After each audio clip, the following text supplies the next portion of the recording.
Good morning. Welcome to Wednesday. Sorry about missing yesterday. I was caught up in preparations for a contentious meeting and I just completely forgot. And by the time that I remembered that I had forgotten, it was pretty late in the day and I had other responsibilities to take care of. And so those came first and I was really tired. So I did not do a nighttime thoughts. Although I may have to do that at some point if the mornings end up being too difficult to try and do recordings. Anyway, on to today's contentious topic. I want to challenge the perception of actions being synonymous with works with respect to biblical doctrine. This is not going to be an easy topic to discuss because there is a lot of passion involved with discussions around the interaction of faith and works, in that our mechanism of salvation is through faith and not of works. But what happens, though, is that people, I don't know if it's just not paying attention or not being precise enough or being intellectually lazy, they will conflate action with work, in the sense that any action we take is constituted as a work, and so in order for us to be saved, we have to just sort of call upon a divine intervention, basically, where there are whole sections of doctrinal thought where we don't do anything, period. Whether we are saved or damned is not of us, even at the level of a choice, because ultimately you can say making a choice is an action. It's something you're doing. And this is a big problem because it turns people into puppets. It turns our moral turns our status as a moral agent, someone who is capable of making decisions that have moral significance, into a mockery, into a joke.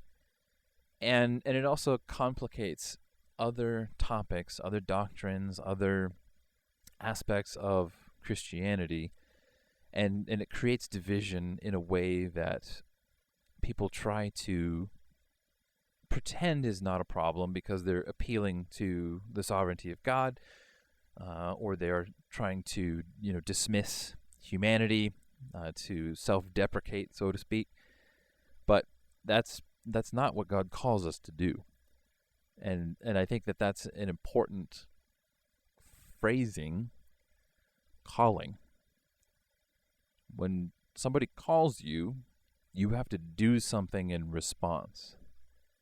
And even if the strength to do something isn't coming from us, we still have to make a choice. In the past, I've used an analogy where if your legs are broken and you need to get across the room, of your own power, you're not going to be able to do anything necessarily. You might try and crawl, you might try and do that kind of thing, but in and of yourself, you're not going to be able to do anything. Depending on how bad your legs are broken, you might be able to use crutches or a wheelchair.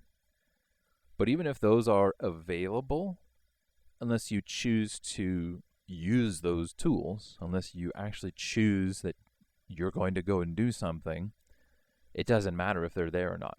It doesn't help you just them being there. You still have to make a choice. And it's a similar framework that I've used for salvation, in the sense that forgiveness of sins, the offer of salvation is there, but we still have to make a choice. And that's the big thing. We have to make a choice. And then we make a choice and we take an action. For example, a lot of folks will use a sinner's prayer. But here's the thing, if praying is an action, and actions are all synonymous with works, then praying would be a work that would save you. And perhaps you can see how kind of ridiculous this can get, in the sense that if any action taken on our part can be constituted as a work, again, you're stuck with salvation being something God does to us, not something that we participate in. We are along for the ride, and that's it. And I don't see that being how Christ treated his disciples.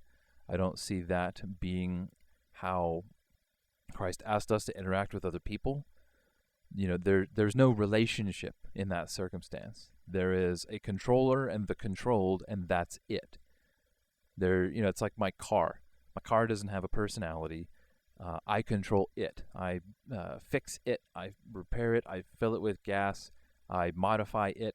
But it does not have consciousness. It doesn't have a soul. It doesn't have a person. There's nothing there. It's just lights and clockwork. And so this is where, again, precision is important. Understanding the difference between actions and works is really important. And that's where I want to share 3 sections of Scripture today. It's probably going to be a longer one today.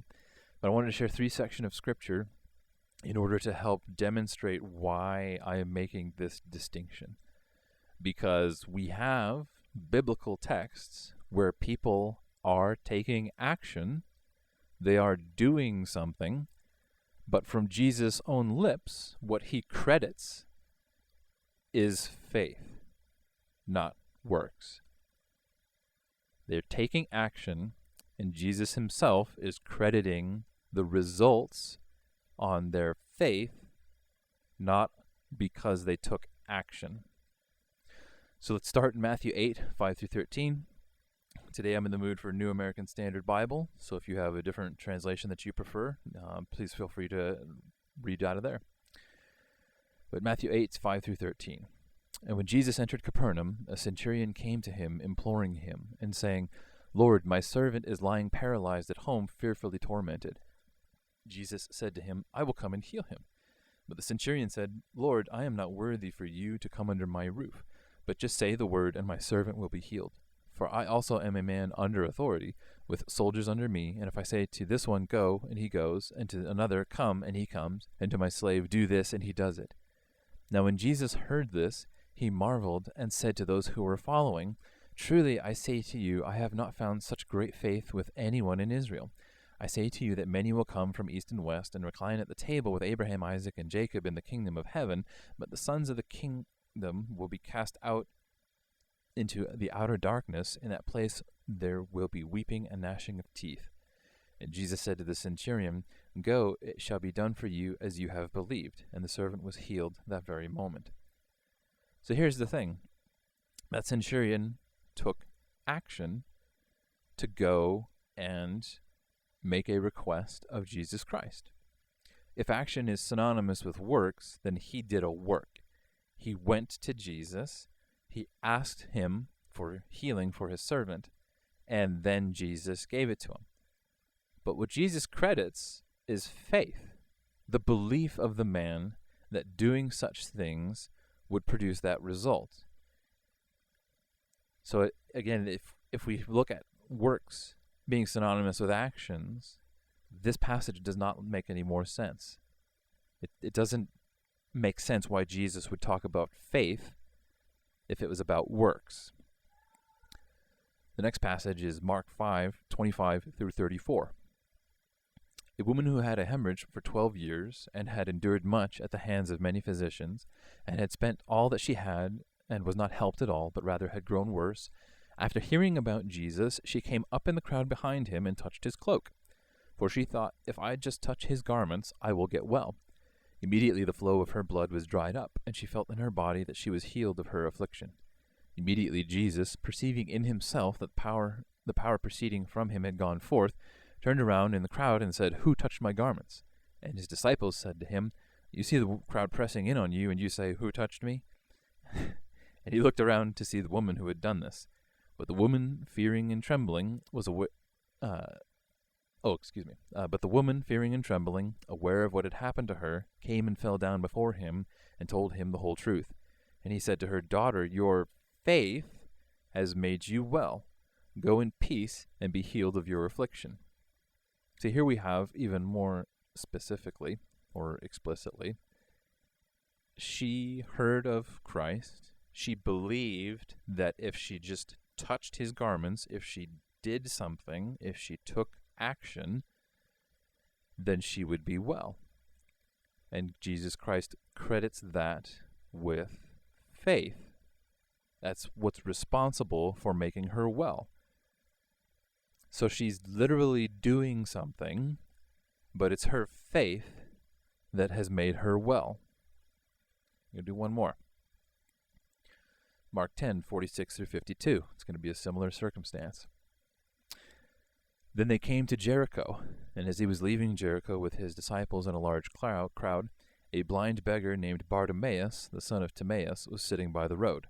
When he heard that it was Jesus the Nazarene, he began to cry out and say, "Jesus, son of David, have mercy on me." Many were sternly telling him to be quiet, but he kept crying out all the more, "Son of David, have mercy on me." And Jesus stopped and said, "Call him here." So again, call him here. So they called the blind man, saying to him, "Take courage, stand up, he is calling for you." Throwing aside his cloak, he jumped up and came to Jesus. And answering him, Jesus said, "What do you want me to do for you?" And the blind man said to him, "Rabboni, I want to regain my sight." And Jesus said to him, "Go, your faith has made you well." Immediately he regained his sight and began following him on the road. Here again, we have even Jesus providing direction to someone, telling them to do something, asking them what they want, providing it for them, but what he credits as responsible is faith. Your faith has made you well. If actions are synonymous with works, this doesn't make sense. If actions are synonymous with works, it wouldn't be faith that had made him well. It would be the fact that he stood up. He came to Jesus and he asked. Those are actions that are taken, and if those actions are synonymous with works, then those can't be credited to faith. The reality is that actions can be tied to faith. Actions and faith can be tied together in a way that actions being synonymous with works cannot make sense of different passages of Scripture. What we have here in these three passages are people taking action in faith and their faith being credited for what caused the result of that action to be what it was. It's not the action, it's the action taken in faith. And it's the faith then that gets the credit. So think about that for a bit. Think about what that means with respect to different doctrines, with the way that you approach evangelism. Think about your own understanding of what are works. What is faith? And how does action relate to either of them? Think about that. Ponder on these passages of Scripture. Find some passages that talk about works. Do some homework. I won't tell you where to go find stuff. I went looking, to be honest, and I didn't find as much as I was expecting.